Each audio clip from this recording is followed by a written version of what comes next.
La década del 2010 estuvo marcada por el terror. Y es que en todos los titulares se escuchaba constantemente el nombre del Estado Islámico. Atentados en ciudades importantes de Europa, avances en Siria e Irak y las decapitaciones en público eran algunas de las atrocidades que se escuchaban constantemente. Y aunque afortunadamente esta organización terrorista ya no es una amenaza, todavía existe y sus ideas fundamentalistas siguen presentes. ¿Qué fue el Daesh? ¿Cuál era su objetivo y cómo fue su declive? ¿Te interesa? Dale, entonces quédate hasta el final del video.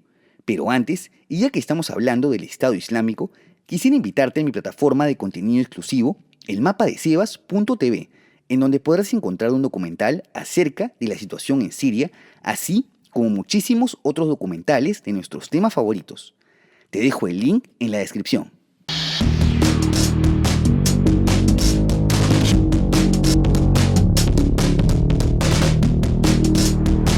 Primero, sería bueno que nos remontemos a los orígenes del Estado Islámico, y para ello, conviene recordar la invasión de Irak del 2003. En ella, Estados Unidos derroca al dictador Saddam Hussein luego de acusarlo de poseer armas de destrucción masiva, lo cual en realidad nunca fue probado. El punto es que tras esta intervención, permanece en el país una insurgencia a medida de guerra de guerrillas contraria a la ocupación estadounidense. Una de esas guerrillas fue liderada por el sunita radical jordano Abu Musab al-Zarqawi, quien funda el Jamaat al-Tawhid wal-Jihad, u organización de monoteísmo yihad. En una primera instancia, juraron lealtad a Osama Bin Laden, entonces líder de Al-Qaeda, pues al-Zarqawi ya había participado en esta organización luchando en Afganistán contra la URSS. Por tal motivo, en el 2004, esta organización cambia su nombre al de Al-Qaeda en Irak.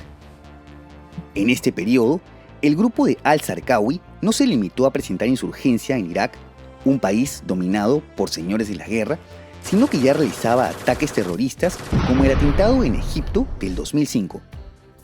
Asimismo, ya se tenía la idea de crear un Estado Islámico partiendo de Irak y sus ideas fundamentalistas se expandieron por todo el país, consiguiendo miles de adeptos que a su vez llevaron a cabo decenas de atentados. No obstante, el líder al-Zarqawi es abatido en junio del 2006, siendo sucedido por Abu Abdullah al-Rashid al-Baghdadi, quien se proclama como emir del Estado Islámico de Irak desde el mismo año. Es aquí cuando se comienzan a desligar de Al-Qaeda y en el 2007 anuncian la creación de un gobierno provisional a manera de emirato. Durante los años siguientes, el Estado Islámico consigue acuartelamientos en algunas localidades de Irak, tales como Diyala y Al-Anbar. Sin embargo, debido a ciertos ataques a civiles iraquíes, fueron perdiendo adeptos y hacia el 2008 son expulsados de estos asentamientos por Estados Unidos y el ejército de Irak. La manera en la que el Estado Islámico subsistió fue gracias a los ingresos obtenidos por actividades ilegales. Estos incluían secuestros, robos de carros y asaltos a camiones de petróleo. Asimismo, como entidad ya independiente de facto de Al-Qaeda, cobraría impuestos a los ciudadanos de los territorios bajo su control. Por todo esto, la organización fue tildada de banda criminal mafiosa. En el 2010, al-Baghdadi es abatido por un ataque aéreo en Tikrit, Irak, y es sucedido por Abu Bakr al-Baghdadi, quien toma su nombre en honor al primer califa del Islam y suegro de Mahoma. Esto ocurre poco antes del estallido de la guerra civil en Siria en el contexto de la primavera árabe. Lo que comenzó como una guerra entre los rebeldes y la dictadura de al-Assad se fue convirtiendo en un enfrentamiento entre múltiples facciones y el Estado Islámico aprovechó esta oportunidad. Para inicios del 2013, ISIS ya había alcanzado la frontera con Siria con todas las miras de expandirse por este país. Y es en este año cuando al-Baghdadi proclama el Estado Islámico de Irak y el Levante en alusión a la región del Levante Mediterráneo que incluye a Siria, Jordania, Israel y Líbano. En este conflicto, ISIS enfrenta a todas las facciones, al ejército de al-Assad apoyado por Rusia e Irán, a los rebeldes apoyados por Estados Unidos, Israel y Turquía, a los nacionalistas kurdos e incluso a otras fuerzas islamistas como el Frente Islámico o el Al-Nusra, que también buscaban implantar un régimen islámico. Para ese entonces, ISIS ya manejaba una formidable campaña propagandística.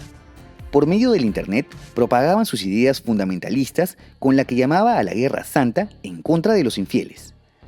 Esto no solo incluía a otras religiones y a Occidente, sino también a los mismos musulmanes, tanto de la rama chiita como los más moderados, pues según ellos eran los verdaderos y únicos seguidores de Alá. Para fines del 2013, ya se habían expandido por ciertos territorios sirios. En cada territorio que controlaban, implantaban la ley Sharia de una manera sumamente ortodoxa. Es decir, las ejecuciones por lo que ellos consideraban como inmoral, tales como las relaciones adúlteras, prematrimoniales u homosexuales, estaban a la orden del día.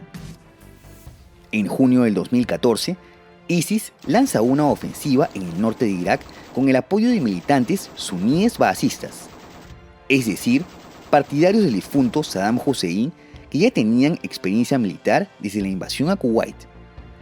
Es así que el Estado Islámico toma el control de importantes ciudades como Mosul y Tikrit, es decir, alcanzan esta expansión.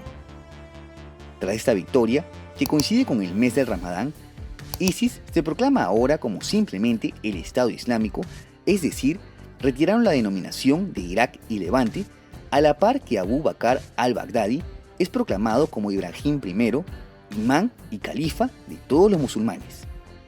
Asimismo, declaran sus intenciones de crear un califato que se extienda por todo el mundo musulmán, lo cual atrajo incluso a más partidarios, llegando a más de 400.000 hombres en sus filas, de los cuales hasta 16.000 eran extranjeros.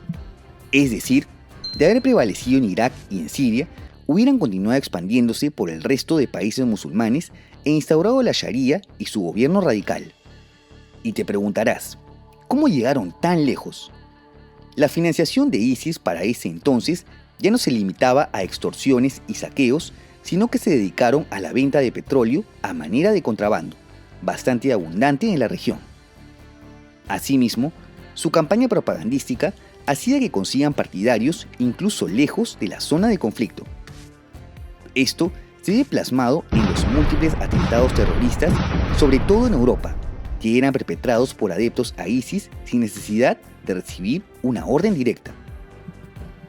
Algunos de ellos fueron el ataque a París de noviembre del 2015, el aeropuerto de Bruselas en el 2016 o durante el concierto de Ariana Grande en Manchester en el 2017.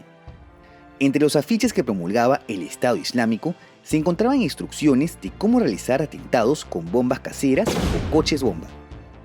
Entre otras de las atrocidades durante este periodo, destacan las recordadas ejecuciones de periodistas e incluso voluntarios de ayuda humanitaria occidentales para seguir difundiendo el terror, así como la destrucción de importantes legados culturales en Irak y Siria por considerarlos como idolatría.